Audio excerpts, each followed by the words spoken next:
Diha to'y tulo ka amigo, ang ngan sa tulod ka amigo si Juan, si Pedro o si Eleuterio. Onya karon kini si Eleuterio troublemaker, dili peacemaker. Og nilang tulo ang suod kaayo kadto ra gyud si Juan og si Pedro. Mao kadto nga aron magkagubot silang tulo manunta kay giingon sa ebanghelyo adunay usa, duha o tulo nga magkatigom sa akong ngalan og sila mangayo kanako ako anaa sa ilang kiliran. There I am in their midst. So nining tungora kay maayo man kayo ang panag-uban sa ni Eleuterio ni Pedro og ni Juan. Si Eleuterio troublemaker. Mao kadto nga wa diha sa ilang tigong si Juan, mao nga si Pedro ra o si Eleuterio. Kumani atong ilang hamubo nga tigom si Eleuterio miadto ni Juan o giingna niya si Juan.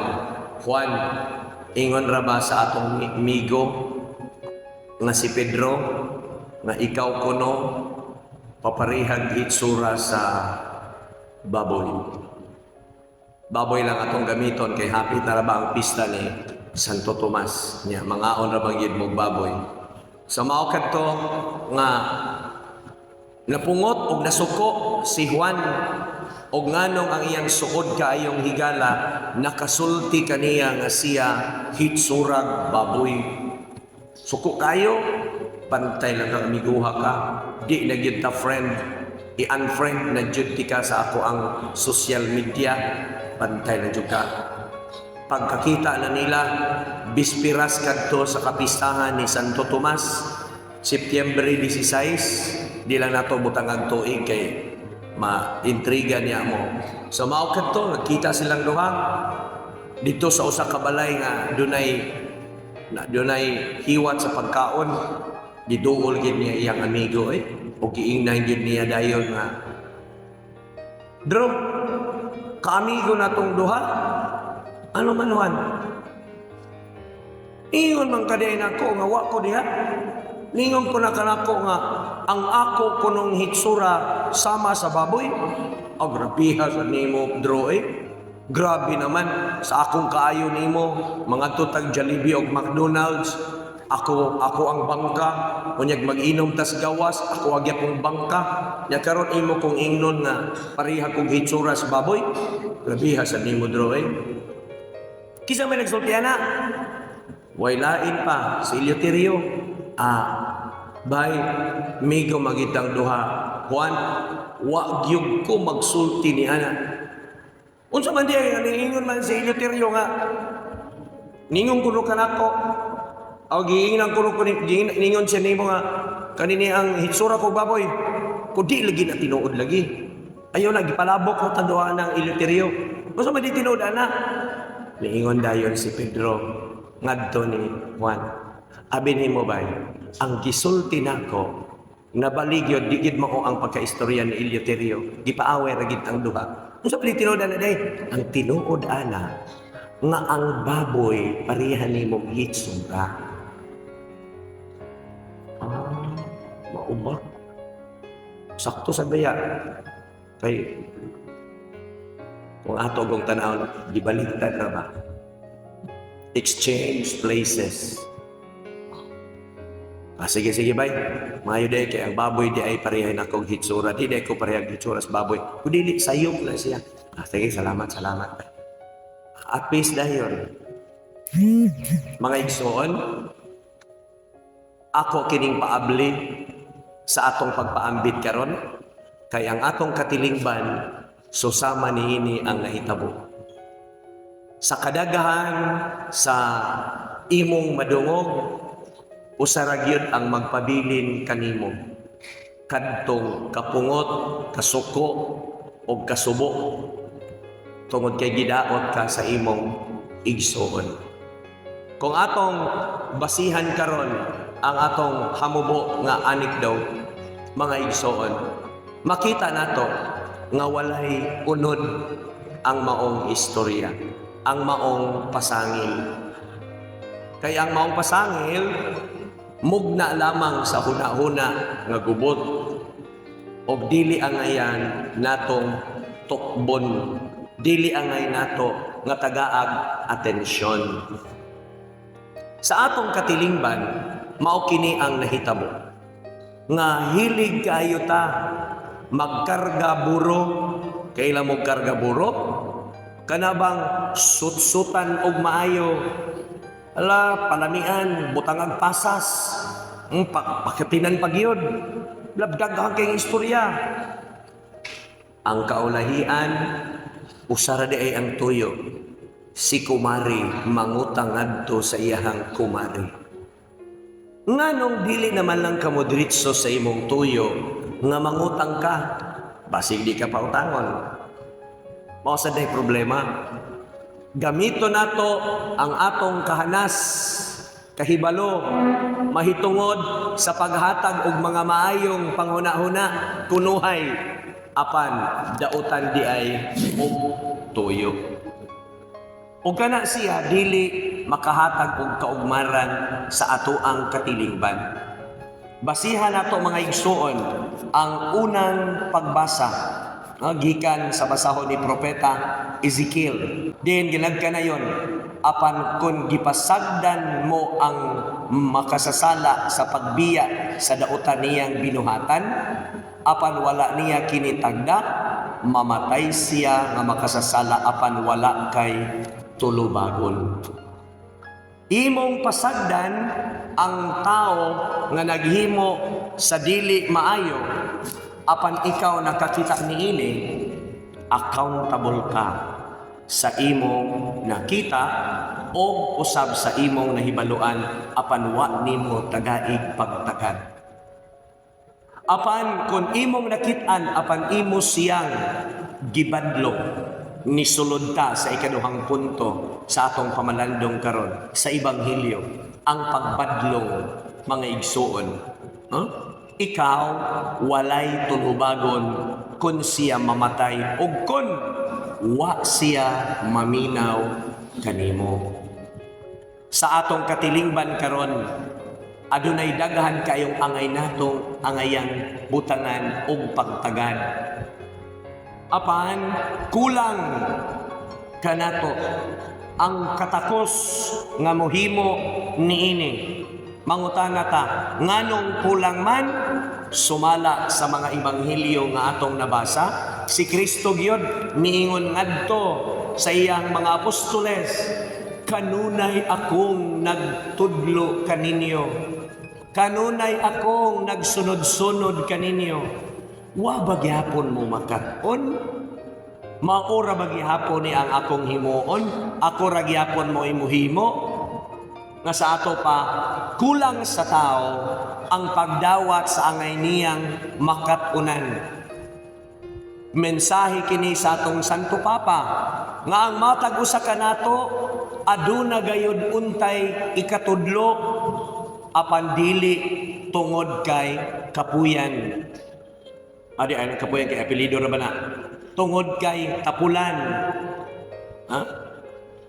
Ang uban, anaa untay panahon nga maminaw, apan wala mohimo tungod kay nag-usik-usik sa panahon. Muliko tagamay, asa man niini ang nag-usik-usik sa panahon. Ang imong igsuon nga dunay suliran, dili hinon sulat suliran, suliran gyud.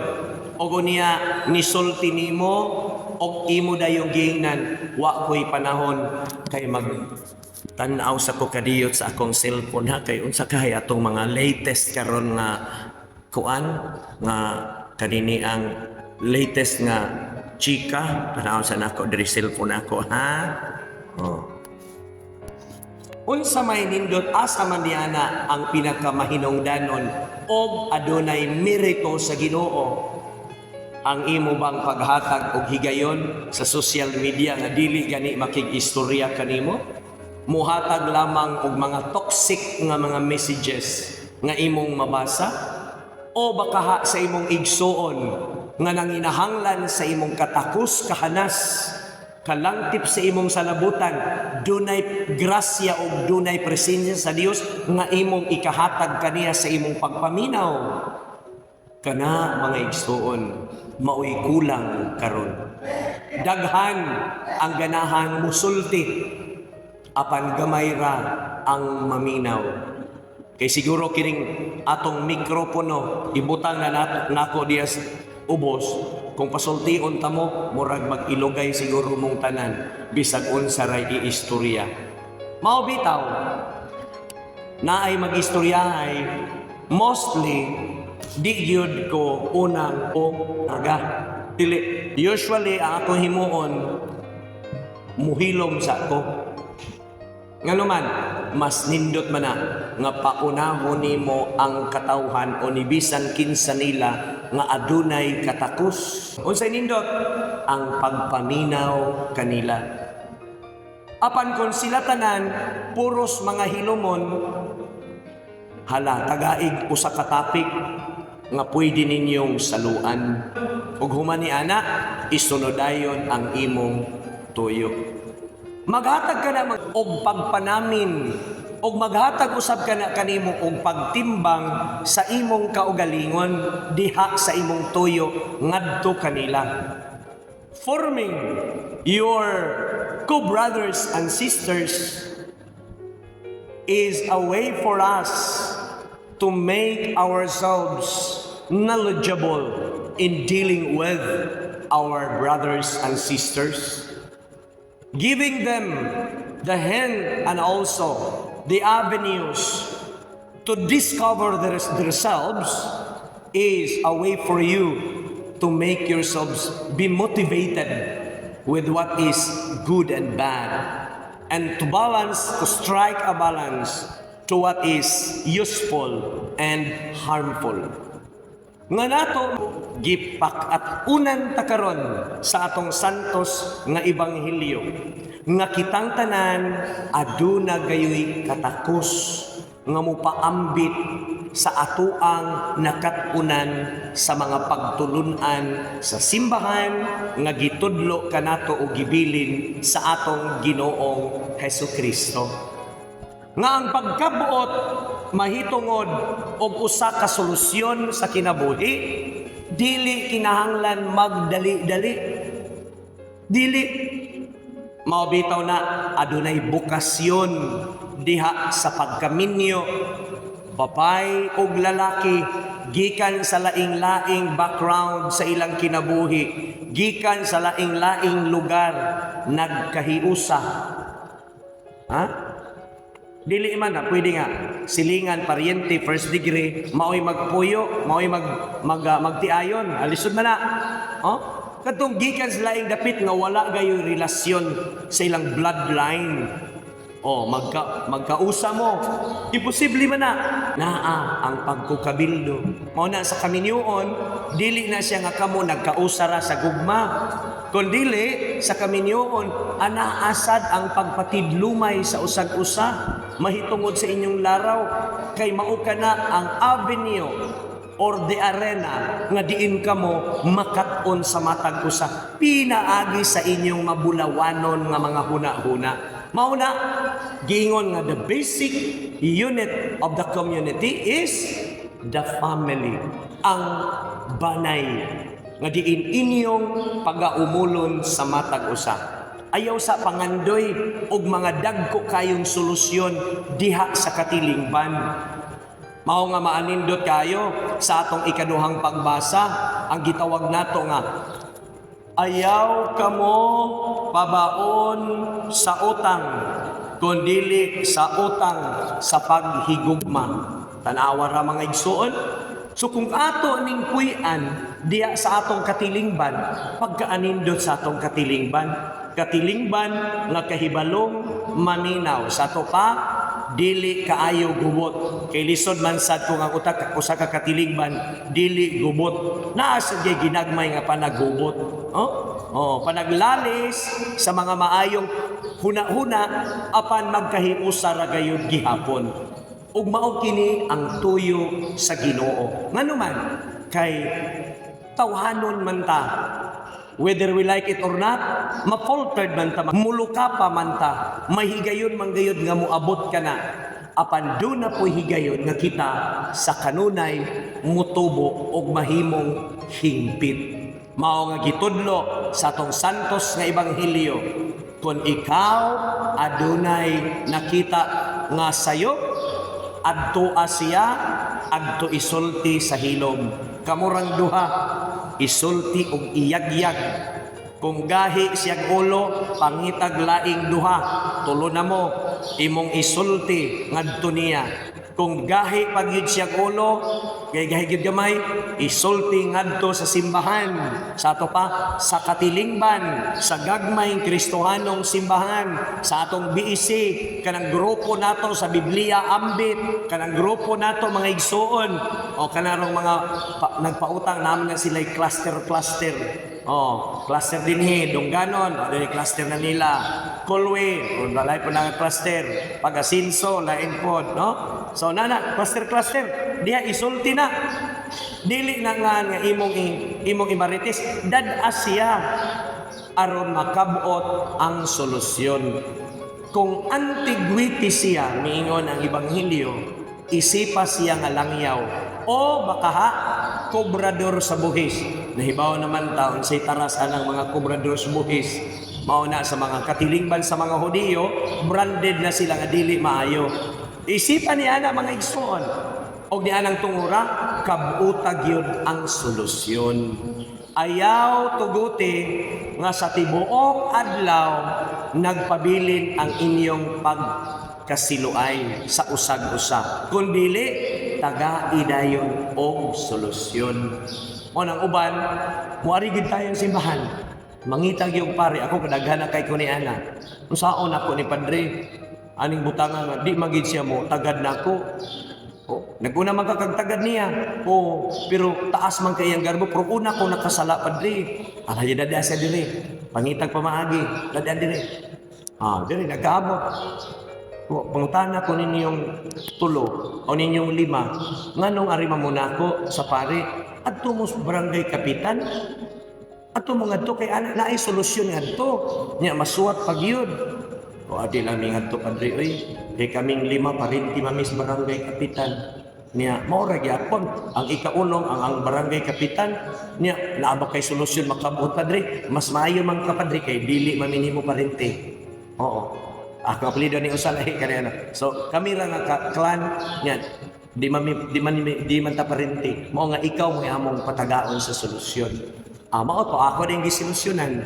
Mga igsoon nga matag usa nila way pabor nga madawat.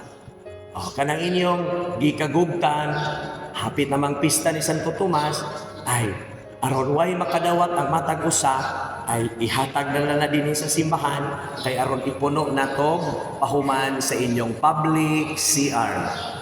Sodya po na? Sodya po public CR. Karon, magamit na ninyo. So pasalamat kay ito ang 5 nga nag-away ito sila kay dako-dako ang gihatag ay. Pasalamat mag-ampo na sa koronansi mag-away kuan aron mahatag-hatag sa dako. Kay dako-dako pa man sa tag-utang sa atong public CR. Ang JK Hardware dako-dako kitag utang. Almost 1 million na gyud in taon. Nya hinahinay tag pangayo diha ninyo. Pag-away mo aron may solusyon, dool mo diri nako tagaan ta mo solusyon. Mahuman ginang utang sa atong public CR. Sa mga mga igsoon, ang Dios maoy magpuno kanato. Giingon pa, in solo Dios basta. God suffices everything. Ang Ginoo mo puno kanato.